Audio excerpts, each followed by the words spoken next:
since the Vietnam War. And this may even become worse, a bigger defeat than the Vietnam War. Well, Iran has, in just 40 days, emerged as a rising fourth center of world power. And those facts, those strategic facts, are represented by the fact that the United States and President Donald Trump have accepted, true as a basis for negotiation, but effectively have accepted a 10-point peace plan, which is all in favor of Iran. kulanti wanaagsan khiyaaray meel kastoo aad dunida ka joogtaan waa Professor Robert Pape aad maqlaysaan oo leh Iran 40 cisho gudahooda ayay ku noqotay world superpower. Donald Trump waxa ay ku gowracnaaday ama ku khasbanaaday in ay 10 qodob ee Iran ay soo bandhigtay uu aqbalo oo Iran kulligood u heelinayo oo waa nin sanka ka duran. waxaan kale oo barnaamijkan saaka kuugu haynaa waxaan kuugu hayaa professorka marka laga soo tago 3 rag oo kale oo khubaro military ah oo sheegay kulligood aan idiin soo deyn doono inay Iran ay guuleysatay ayaguna ay markaa guushu ay raacday Donald Trumpna uu guul daraystay. Not my words, their words. waan idiin soo deyn doonaa 10 qodob codsi ka yimid bulshada Soomaaliyeed daqiiqad ayaanu dul mari doonaa markaanu professorka hadda aynu idiin soo deynay aynu xubintiisa dul istaagno. taariikhdu waa 9 bisha afraad sanadka 2026 waxaad daawanaysaan Brit Somali TV khiyaaray meel kastoo dunida ka joogtaan waxaynu idin leenahay waa barnaamijkeennii subax wanaagsan ee qodobadaas iyo kuwa kale u diyaar garooba goordhow idinkoo mahadsan haddii rabbigay keligii raalli ka noqdo. applicationka lacag dirista degdega ah ee MyRemit muddaan sugayo maskaxda ku hayay maantaan helay meeshii aan rabay iyo ma dhaafaan lacagta lagu diro waana nidaamka lacag dirista degdega ah ee MyRemit waa nidaam casri ah oo aad lacagaha uga diri karto dhammaan gobollada Soomaaliya, Itoobiya, Kenya iyo bangiyada Soomaaliya, bangiyada Itoobiya, mobilada EFC, Sahal, Maycash iyo dhammaan nidaamyada mobilka ee lacagta lagu diro. haddaba soo degso MyRemit app xawaalada MyRemit app ku dooro degdegsiimo iyo lacag diris goor kasta iyo goob walba. MyRemit app waxaad isticmaali kartaa 24 saac. MyRemit app waa fursadda ugu wanaagsan ee lacag diristaada. isku soo noqod wanaagsan daawadayaal. Professor Robert Pape waad maqlayseen. Maraykanka waxa uu aqbalay in uu 10 qodob ee Iran u hiilinaya uu markaas uu aqbalo. xaqiiqadu waa sidaas ayuu leeyahay. afayeenka aqalka cad ee Maraykanka Carolina Leavitt ayaa tiri 10 qodob waxba kama jiraan dhinaceeda. laakiin professorku wuxuu leeyahay aniga ayaa xog idin haya dhageysta wuu aqbalay Donald Trump 100%. Iran bay u heelinayaan oo cidda dacaydu ku taagan tahay waa madaxweyne Trump. Iran ayaana hoggaanka wada 40 maalmoodna waxa ay Iran ku noqotay ayuu yiri super power aan hore caalamka uga jirin. waraysigiisu waa dheer yahay balse marka ugu horeysa 10 qodob horta aynu isla eegno. waa marka koobaad Iran waxa ay doonaysaa inay hesho markaa damaanad qaad buuxda inaan Iran dib loogu soo rogaan cilmiga dagaal lagu soo qaadaynin. 2 Iran waxa ay doonaysaa dagaalka oo la soo gunaanado la soo gabagabeeyo xabad joojin ku meel gaarana ma ogola. marka dagaalka oo la joojiyo gebi ahaanba ayay doonaysaa.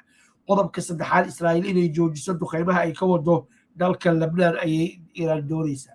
4 gebi ahaanba cunaqabatay inta Maraykanka uu saaray dowladda dalka Iran oo dhan in gebigeedaba laga qaado. 5 gobolka dagaalka ka socda hadal weyn weeye oo dhan in la soo gabagabeeyay iyo Israa'iil Iran alaygeeda ama Iran asxaabteeda dagaalka lagula jiro in la joojiyo. waa Houthi, waa Hamas, waa Hezbollah oo Iran wax weyn ayay u gogol xaraysaa. gara arrintaanu Iran waxa ay ka tahay arrin markaas dhinacna siyaasadaysan dhinacna waxa ay iyadu aaminsan tahay weeye ayaa la yiri. dhinaca siyaasadda aynu ka eegno waxay doontay Iran ha aaminsanaato waa iyadii qoshigeeda. dhinaca siyaasadda Iran waxa ay rabtaa inay tiraahdo gobolka anaa nabad keenay oo Iran Israa'iil gacmaha ka qabtay oo markaas Falastiin garab istaagay oo Hezbollah garab istaagay oo Houthi garab istaagay oo Sacuudiga iyo dowladaha kale ee khaliijku ma aha dadka cimaamada dagaalka iyo tan nabadda haya midnaba aniga hal laygu daba tukada ayay iiraan leedahay marka la eego dhinaca siyaasadda marka iiraan fariin noocaasa ayay diraysaa qodobka lixaad hormuus inay iiraan ay furto 7 markab kasta oo halkaa mara iiraan inay dul dhigayso 2 milyan oo markaas fee ah oo ay ka qaadayso waa halkii markab 2 milyan ayaa laga qaadaya haddii kale gow iyo gash male ayay iiraan leedahay garo oo xasuusnoo daawadayaal 3 khubro oo waaweyn oo khubro militariya oo jenaraalle ay ka mid yihiin ayaa noo soo socda waayahay qodobka 7 isbaaradaasaa taala 2 milyan ma haysataa maya baakigal ama kala wareeg dooqa adigaa leh waa iiraan qodobka 8 iiraan waxa ay tiri qarashka halkaas aynu ka arooranayno bartankaanu ku dhufanayna cumaan oo aynu jaarnahay saaxiibna nahayna cadkeedaan u goynaynaa inta kalena anagaa jeebada gashanayno isku qaboojinayna 9 iiraan waxa ay tiri iiraan ayaa loogaga dambaynayaa marinka hormuus shuruucda hadda kadib uu ku shaqaynayo oo midida daabkeeda haynaysa hadal weyn oo culus wey hadalkaas dib ayuu ka imaan doonaa isagoo wejiye fara badan leh muuqaalada noo soo socda kaale iska aragoorno haddii aan la yidhaahdo 10 iiraan waxa ay tiri dhaqaalaha aynu ka aruurino maraakiibta hormuus maraysa meeshii nala siin lahaa magdhow taas ayaynu ku dhisanaynaa guryaheennii daaraheennii iyo wixii nalaga burburiyey horta iiraan 10 qodob ay soo bandhigtay ee brofesorku uu yiri Donald Trump kulligood wuu ogolaaday waa 10 qodob wey waxaan rabaa inaan just hal mar kuugu celiyo brofesorka haddii laga yaabo markaas inay ku degdeg ay ku dhaaftay dabadeedna waxaynu u gelaynaa khubarada kale ee waaweyn ee bahda Brit Somali TV ku xiran aynu u soo aroorinay saad kow up to date noqotaan 2 sawir buuxa oo mug weyn xaaladda dunidu meesha ay maraysaa aad ogaataan waa kan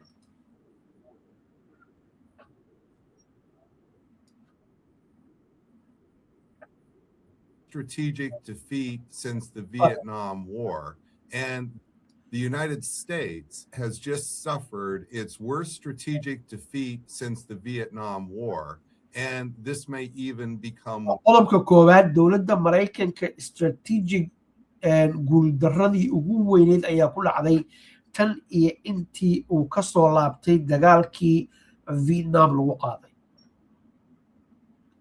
marka garo oo xasuuslow dhinaca qarxinta weerarka cirka iyo duqeynta isdaba joogga Iiraan iyo Israa'iil Iiraan iyo Mareykanka ayaa hogaaminayay oo qarxinta barakicinta iyo duqeynta ay meelaha xarumaha militariga iyo kuwa bulshada rayidkaaba labadooda ayaa hogaaminaya dhinacaas inay guul ka gaareen doodu kama taagin oo awoodooda militari ayay soo bandhigeen laakiin marka ay noqoto dhinaca istiraatiijiga ah siyaasadda iyo dhaqaalaha iyo saamaynta caalamka Iiraan ayaa hogaaminaysay Mareykankuna waa ku guul daraystay professorkan hore hadda kor wuxuu sheegay weerar kasta oo lagu qaaday dalka Vietnam inuu Mareykanku ku guuleystay laakiin dagaalkii siyaasadda oo ay Vietnam ay markaa guuleysatay taruutii mid ka daran weeye ayuu ku leeyahay waa kan marka la dhageysto worse, a bigger defeat than the Vietnam War. Well, Iran has in just 40 days emerged as a rising 4th center of world power. And those 40 maalmood Iiraan waxa ay ku noqotay ayuu yiri cudud quwad soo baxday oo 40 maalmood gudahooda ku soo baxday oo baawarada waaweyn ee dunida ka taliya kii afraad ku noqotay taariikhda daawadayaasha sharafta iyo kalaamada leh ma jirto dowlad 40 maalmood super power ku noqotay abid hore uma dhicin professorkan ayaa laga hayaa muuqaal hore laga soo deynay ayay ku jirtay xilli ay 30 maalmood ay ahayd haatan 40 maalmood bay super power ku noqotay ayuu leeyahay ku soco those facts, those strategic facts, are represented by the fact that the United States and President Donald Trump xaqiiqooyinkaas iyo guulaha Iiraan ay gaadhay waxa ay u gogol xaareen gogol ayna sababeen ayuu yiri Donald Trump 10 qodob ee Iiraan ay soo bandhigatay inuu sanka uga durnaado oo aqbalo Iiraan ayaa wax yeerinaysa oo lagu daba tukanaya not my words as the words of the professor Robert Payne صاحب دار برسو مال تي في هوري ugu xirnayn fadlan xagga rukubo gambaleelka kana furta idinku aad iyo aad u mahadsan tan adigana waxba kuu sheegin anaguna tiradiina iyo tayadiina loogu faano kaala iskaara sida have accepted true as a basis for negotiation, but effectively have accepted a 10-point peace plan, which is all in favor of Iran. وهاجاك halkaas ayaanu uga baxaynaa xubinta koobaad ee barnaamijkeena waxaynu haatan u guda gelaynaa dhinaca militariga ayaanu aadaynaa dhinacii siyaasadii iyo dhaqaalihii waynu isla soo aragnay soo maaha aynu eegna dhinacaas militariga waxa ka dhacay waa kana daawo Look, there is very little doubt on that score. Iran has clearly emerged on top. I had said on day one that Iran wins if it does not lose. Its strategy is one of survival.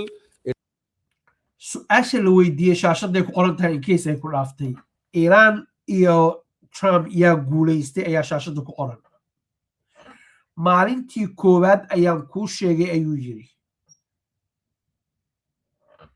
General Bakashi maalintii koowaad ayaan kuu sheegay ayuu yiri Iran haddii aysan guul daraysanin waa guulaysatay haddii dowladda Iran aysan fashilmin Iran guulaysatay marka wax shakiya oo ku jira haba yaraatay ma jirto ninkan odayga ah ee shaaribaha waxa weeye waa generaal ciidamada India ka tirsanaa oo caan ah rugcada ah dagaalo fara badan ka soo qayb qaatay shaxda dagaaladana fahansan aad iyo aad uga faalooda day one ayuu sheegay maanta waxa uu leeyahay Iran waxa ay xaqiijisay adduunku inuusan marnaba uusan noqonaynin cudud Maraykanku uu ka tariyo ayay Iran xaqiijisay oo hore loo xaqiijinin Ruushka Shiinaha iyo Iran ayaa dhinac wada bayray ayuu yiri halkaas ayayna arrintu u dhacday ayuu leeyahay oo awoodii ay jirtaa Maraykankana waa la tusay dhageyso wuxuu yiraahdo xog badan ayaa ku jirta hadalkiisa mar kale waa kan Look, there is very little doubt on that score. Iran has clearly emerged on top. I had said on day one that Iran wins if it does not lose. Its strategy is one of survival. It has survived. Its strategy is one of asymmetric warfare. Strategy is of anti-access area denial. It has worked wonderfully well. It has taken a heavy beating. There has been no regime change. Ayatollah Khamenei has been replaced by his son, who is even more hardline. There has been no giving up of the nuclear enriched material as of now and the right to enrich. They will insist on the right to enrich to 3%. There has been no giving up of its missile arsenal. There has been no cutting off of وحاجات ومقليسان حزب الله إلى آية الله للدلي ويلكيسا لقوا بدلي رجيم كي لما بدلنين يورانيوم كودي واحدستان حقي حقوق أساسية يولي شروعية عالمية إن أي مركان ناحيان يورانيوم كودا خريان وغصو ورني بقولكي وصدح إيو نبيع تضبط نبيع سيدين ميلحاس وح أفريقيا أيا لو قولي هاي شروعية عالم كنا إيجيسا إيران marka halkaas ayay joogtaa ayuu yiri shakina kama jiro Iran inay guuleysatay oo buuq ka taagan malahan waa generaal ciidamada India hore uga jiray muxuu yiri entity it was muxuu yiri ninka la yiraahdo Scott Ritter ninkan hore wuxuu ahaan jiray sargaal saro ciidamada Maraykanka ka tirsanaa waxa uu kamid yahay saraakiil fara badan oo hadda aad isku biirsatay ka soo horjeeda dagaalada Maraykanku uu qaadayo ee 5 sano mar bariga dhexe lagu qaadayo ayay ka soo horjeedaan dadkana waxay u soo bandhigaan xog aad iyo aad xasaasi u ah waxa uu sidoo kale uu ahaa ninkii qaramada midoobay u qaabilsanaa loo xil saaray xilligii Kofi Annan ee Ciraaq lagu duulay 2003 inuu soo xaqiijiyo inay ay haysato Ciraaq hubka wax gumaada iyo in kale hadduu soo noqday report uu soo diyaariyay wuxuu yiri Saddam Hussein hubka wax gumaada ma haysto waagaa sidii la igu kacay buu yiri ilaa iyo haatan waa la igu daba taagay حبيانا وركو دارين waxa uu soo bandhigayaa regime change inuusan dhicinin waxa uu soo bandhigayaa Iran inay guuleysatay oo maqli doonto goordhow waxa uu soo bandhigayaa Hormuz Iran inay ka taliso Trumpna uu isdhiibay oo markaas u hoggaansamay shuruudaha dowladda dalka Iran sida professorka hadda aan soo daynayba uu lahaa waxa uu sidoo kale soo bandhigayaa cidda dalbatay baadi goobaysay joog iyo jiif loo diiday habeen iyo maalin saxaafadda ka qaylanaysay dalbatay xabad joojinta iyo wada xaajoodka inuu yahay Donald Trump hadalkiisu aad iyo aad u dheeryahay laakiin waxaan rabaa bal inaan marka hore intaan qacaanu ka siino fadlan soo dhawaada meel kastoo dunida ka joogtaa waa kan when this conflict began, in many cases even more hard line because now they've actually fought the United States and won. So the regime change argument is superficial, but it's one that Trump can make to an ignorant American public who likes to see charts with faces that have X's on them and they suddenly feel empowered. The Strait of Hormuz, we saw this. waxyaalaha dadka Mareykanka lagu sareeyo wuxuu yiri waxa kamid ah in la soo bandhigo madax Iranian oo la dilay oo madaxa cross laga wada saaray in la kharijiyo sheegaya oo markaas ay dareemaan inay dalkooda u xoog leeyahay Mareykanku laakiin dowladda dalka Iran militarigeedu nidaam buu leeyahay mid la dilay mid xanuunsaday iyo mid tii Ilaahay u timid midnaba uma joogsanaya oo qofkii waa la bedelaya waa kan today where Donald Trump answering a question said we're going to come up with a joint tolling mechanism where Iran and the United States are going to make money off of this. This is going to be a great deal. Now, we don't know how this is going to play out, but what this is a concession on the part of the United States that Iran will have physical control of the Strait of Hormuz.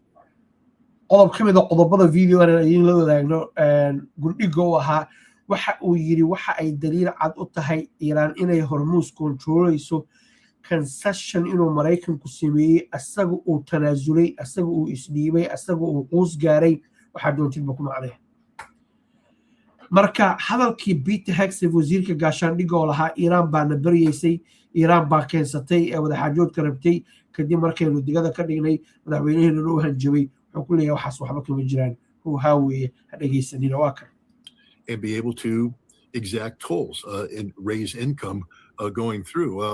We didn't gain control of the Strait of Hormuz, but Donald Trump will find a face-saving mechanism to say that because we're somehow involved in the tolling that we are, in control, and he'll spin that. And look, every one of these points will be spun by Donald Trump. He's not gonna. It's not about convincing the Iranians. It's about convincing the American public. This war has been a political disaster for this president. si kale haddaan u dhigno Iran iyo asagu way sug yihiin cidda loo humbaaleynayo ee la doonayo in la qanciyo waxa weeye dadka Mareykanka baa lagu qancinayaa Hormuz waa isla maamulnaa laakiin hoosta waa la isku ogyahay xaqiiqadu waxa ay tahay waa kan mar kale gabagabadii ayaa noo soo dhowraan lahaada ku soco don't give Donald Trump one-on-one access to the Israelis because they do it all the time. They own him. They get in his head and they convince him of magic that will happen. And they believe that Israel and the United States would be able to achieve regime change. They would be able to topple the regime. They could get an uprising. The Kurds would come in.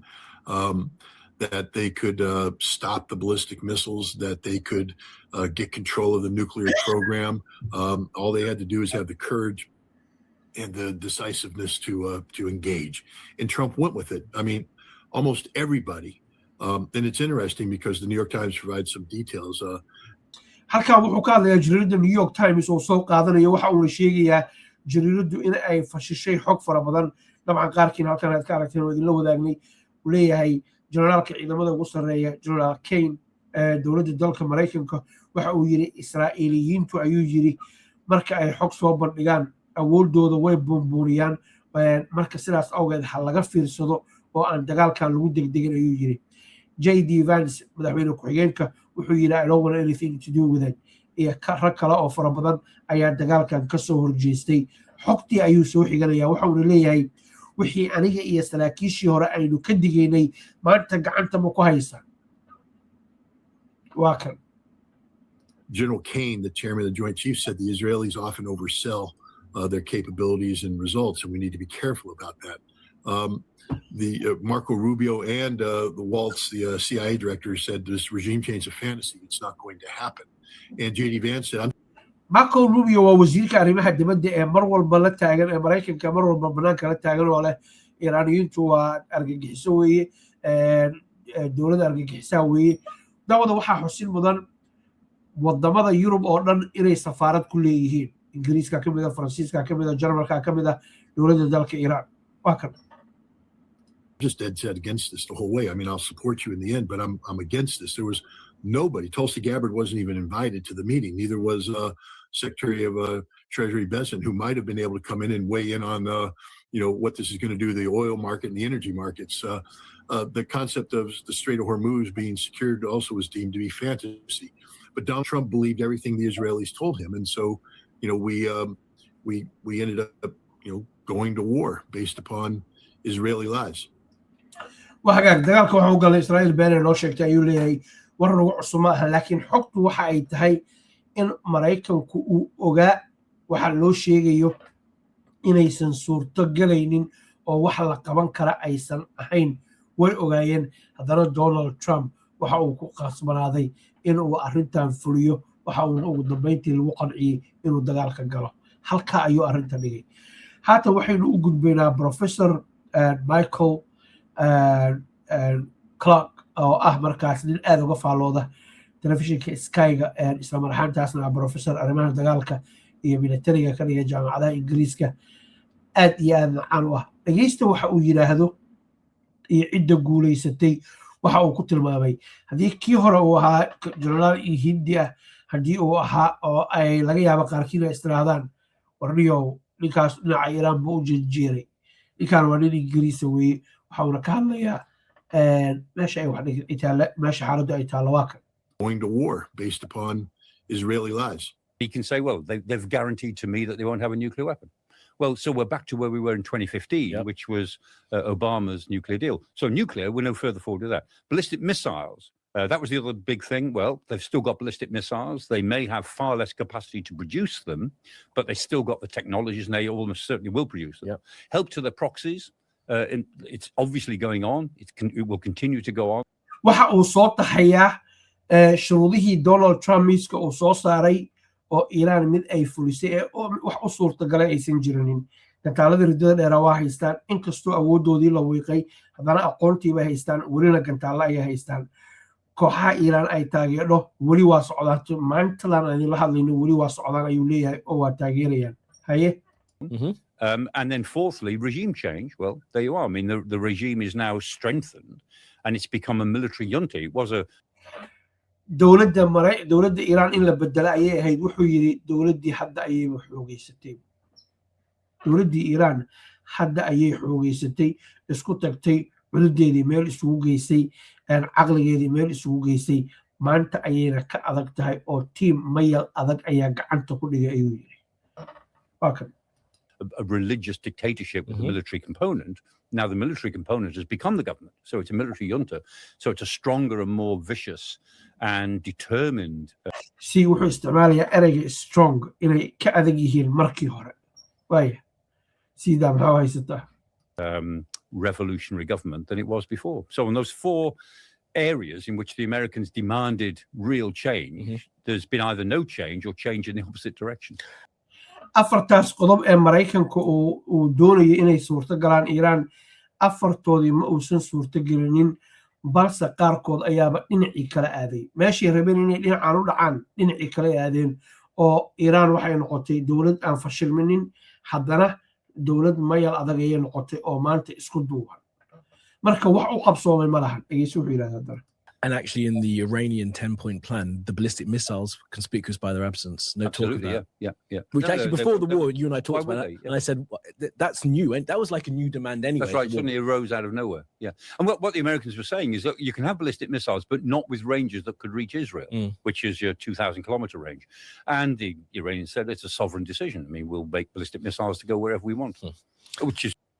qodobkaas inaan dul istaagna wey wuxuu yiri Maraykanku markay lahaayeen gantaalada ridada dheer ma samaysan kartid ujeedada ka dambaysa waxay ahayd kuwa 2,000 oo mayl Israa'iil gaari kara ma samaysan kartid Iiraan waxay tiri anaga waxba nalooma yeeriyo waxaynu nahay waddan xora gantaaladan samaysanayno iyo meesha ay gaarayaan annaga ayay taladaasu looga go'daa adiguna qayb kuma lihid lagumana soo marti qaadin ee marti edab la yeelo just to put a bit of legal is true.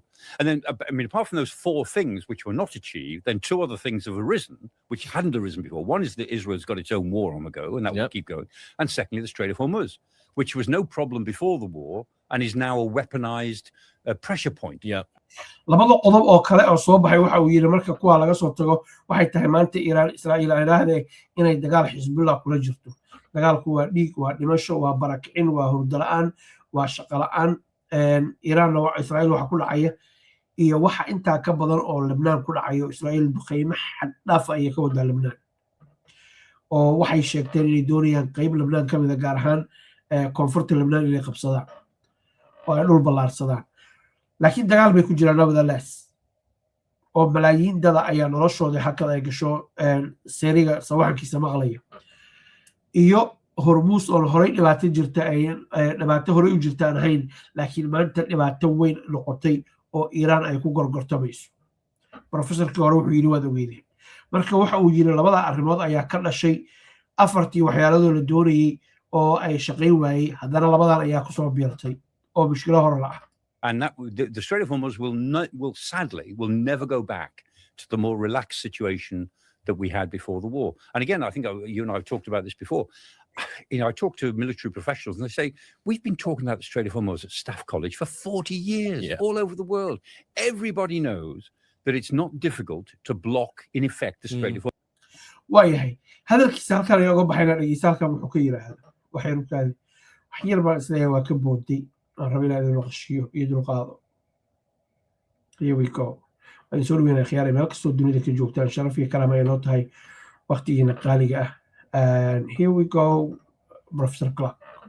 Going to war based upon Israeli lies. He can say, well, they've guaranteed to me that they won't have a nuclear weapon. Well, so we're back to where we were in 2015.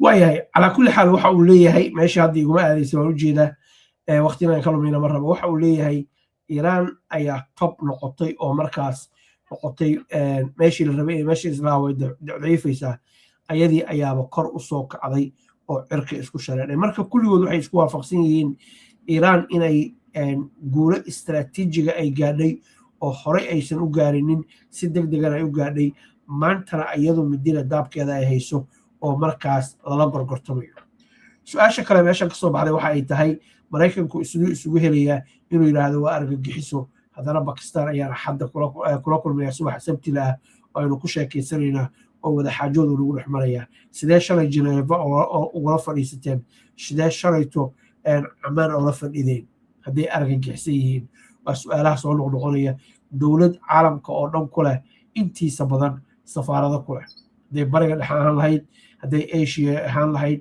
hadday ahaan lahayd global southka iyo hadday Europe ahaan lahayd meel walba safaarada ayay ku leedahay marka waxaa la leeyahay ereygan argagixisadu waa macno beer ayaa la leeyahay qofkaada rabinin ayaa lagu shaabadaya la yiraahdaa argagixisa ayaa tahay macnaheedu maaha argagixisa ma jirto argagixisadu waa halis ana kuwa dalkeena qasaya habeen iyo maalin oo caasimadii ay ka caga dhigan laadahay hooyada bakaalaha joogta ay bariiska karsan laadahay soo dhawaada adeega maamuus ee shirkadda Hormuud waa xirmooyin adiga ku gaar ah oo ka kooban internet kaliya ku hadal kaliya ama internet iyo ku hadal wada jira naftaada ku maamuus xirmooyinka adeega maamuus oo kaga shubo